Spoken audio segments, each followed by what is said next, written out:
देखिए, international kabaddi player शीलू Balhara की पत्नी मुस्कान के सुसाइड केस में रोहतक के बहु अकबरपुर और फरमाना गांव में शनिवार देर रात तक पंचायत चली है। मुस्कान के पिता से ससुराल पक्ष ने 10 दिन का वक्त मांगा है। इसके साथ ही यानी कि शीलू के जो घर वाले हैं उन्होंने 10 दिन का वक्त मांगा है। मुस्कान के पिता सुखबीर ने दो टूक कहा, शीलू और उसके परिवार पर तुरंत एक्शन होना चाहिए, कार्रवाई होनी चाहिए। उनकी बेटी के साथ गलत हुआ, इसके बाद पंचायत वापस बहु अकबरपुर लौट गई। देखिए, अंतिम संस्कार के बाद उसके पिता और शीलू के बीच एक कोने में करीब 10 मिनट तक, यानी कि मुस्कान के पिता और शीलू के बीच 10 मिनट तक बातचीत होती रही। इस दौरान दोनों के बीच बहस हुई। मुस्कान के अंतिम संस्कार के बाद पुलिस ने शीलू बलहारा, उसके भाई मनीष और पिता सुरेंद्र को हिरासत में लेकर पूछताछ शुरू कर दी है। फिलहाल जो अपडेट सामने आ रही है, अंतिम संस्कार के बाद शीलू के गांव बहु अकबरपुर में करीब 7 बजे पंचायत हुई है और ये फैसला इस पंचायत में लिया गया कि मुस्कान के गांव फरमाना में जाकर पंचों से बात की जाएगी और मामले को सुलझाने का प्रयास किया जाएगा, यानी कि बात के माध्यम से ही इस मामले को सुलझा लिया जाएगा। गांव बहु अकबरपुर की पंचायत रात करीब 8 बजे फरमाना पहुंची।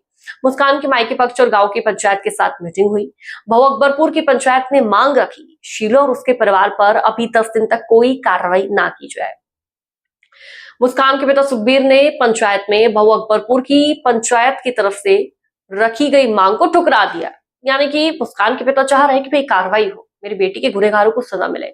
उन्होंने साफ कहा कि मेरी बेटी के साथ गलत हुआ, उन्हें न्याय चाहिए। पंचायत के फैसले के अनुसार ही अकबरपुर में मुस्कान का अंतिम संस्कार हुआ है। अब शीलू और उसके परिवार पर कार्रवाई होनी चाहिए। बहु अकबरपुर के सरपंच प्रतिनिधि सत्यवान ने बताया कि पंचायत देर रात महम डीएसपी तनुज शर्मा से मिली थी। मामले में पूरी जांच करने की मांग की गई है। पंचों का साफ कहना था कि शीलू के परिवार पर एक तरफा कार्रवाई ना की जाए। थाना बहु अकबरपुर एसएचओ जसबीर ने बताया कि इस केस में अभी किसी को भी अरेस्ट नहीं किया गया है। मुस्कान के पिता की शिकायत पर हालांकि केस जरूर दर्ज कर लिया गया है। शीलू, उसके पिता और भाई को हिरासत में जरूर लिया गया है, पूछताछ के लिए हिरासत में लिया गया है, लेकिन गिरफ्तार नहीं किया गया। पुलिस ने शीलू के घर की सीसीटीवी फुटेज कब्जे में ली है। पूरे मामले की जांच गहनता से की जा रही है और तफ्तीश के बाद ही पता चल पाएगा कि मुस्कान ने आत्महत्या की है या फिर उसकी हत्या के पीछे की वजह क्या रही है। आत्महत्या के पीछे की इस मामले में जो पोस्टमार्टम रिपोर्ट आई उसने क्लियर कर दिया है कि मुस्कान ने आत्महत्या ही की है। हालांकि अब तफ्तीश में क्या निकलकर सामने आएगा वो देखना बेहद ही महत्वपूर्ण होगा।